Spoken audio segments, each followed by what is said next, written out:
Moi, je vais vous parler de quelque chose qui touche pas obligatoirement la France ou alors très très peu, qui est la malnutrition, particulièrement la malnutrition aiguë et la malnutrition chronique. Alors rapidement, qu'est-ce que c'est la malnutrition? C'est pas comme on pourrait imaginer seulement des enfants qui à un moment n'ont pas eu assez à manger.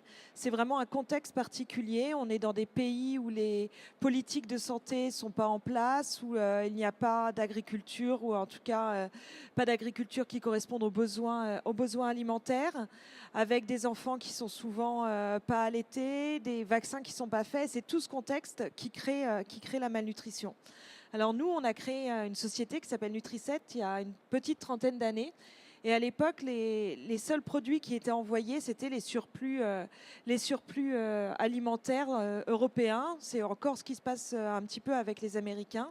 Et on pouvait avoir, par exemple, du Weight Watcher qui arrivait en Somalie s'il y avait trop de Weight Watcher dans les dépôts en France. Alors, les premières choses qui ont été faites, ça a été de déterminer une formule exacte qui permettait de renutrir les enfants, parce que c'est des populations qui ont un corps très à risque et toute maladresse dans la formule pouvait les faire mourir. Le premier produit, c'était ce qu'on appelait les laits thérapeutiques. Donc, c'est un mélange d'huile, de sucre, de poudre de lait, de minéraux et de vitamines qui étaient donnés dans les centres de santé.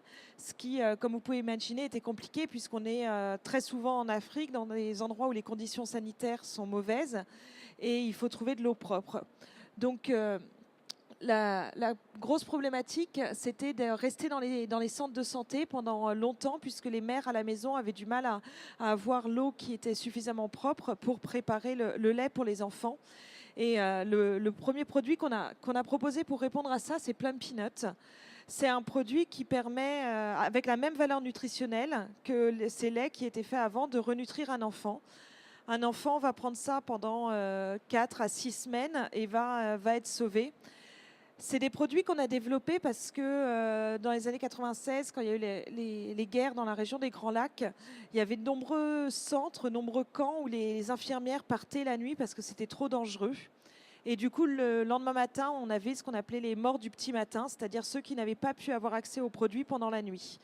Donc l'idée de Nutri7, c'était de pouvoir proposer quelque chose qui soit prêt à l'emploi et qui puisse être donné aux mamans et que les mamans restent à la maison, parce qu'on imagine que quand elles ont un enfant qui est malnutri, généralement on est en période de soudure, juste avant les récoltes, il y en a 5, 6, 7 autres à la maison, et si elle doit passer 2 mois dans un centre, elle ne peut plus s'occuper des autres, et puis elle ne peut plus s'occuper de la récolte quand ça arrive. Donc là, avec ce produit-là, l'année dernière, il y a 6 millions d'enfants dans le monde qui ont été sauvés de la malnutrition. Et ça a permis aussi, c'est la première étape d'une gamme de produits, puisque quand on parle de malnutrition aiguë sévère, c'est ces enfants avec des gros ventres, les cheveux roux sur certaines formes, que l'on voit souvent aux médias. Mais c'est 40 millions d'enfants dans le monde. La malnutrition chronique, on a 140 millions d'enfants.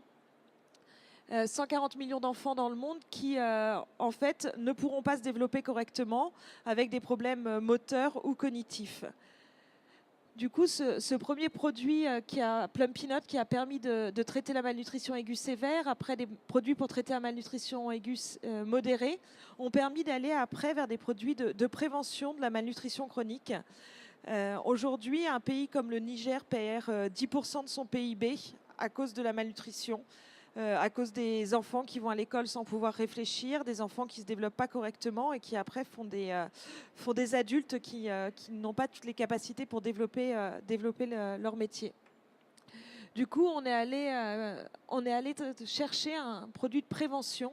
Et là, on est sur les derniers produits qu'on a développés avec des chercheurs d'universités un peu partout dans le monde, particulièrement UC Davis en Californie et puis la Finlande. Et c'est des recherches qu'on a menées avec la Fondation Gates.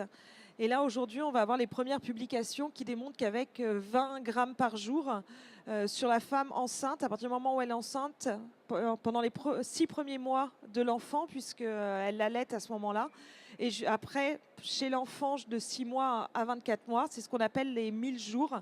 C'est-à-dire que pendant ces 1000 jours-là, si l'enfant a des manques, il ne les récupérera jamais.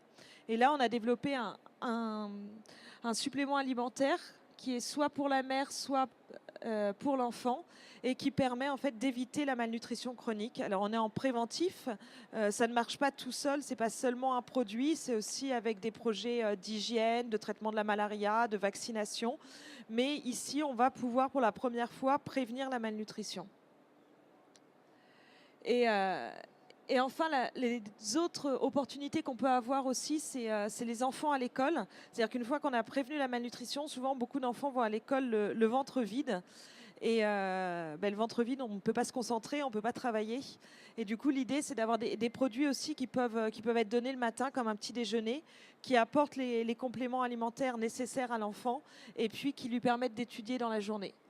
Donc voilà, donc en gros, tous ces produits-là, c'est une gamme de produits qui permet au début de traiter la malnutrition, mais quand on la traite, c'est que c'est trop tard. Et aujourd'hui, on va plus vers de la prévention de la malnutrition.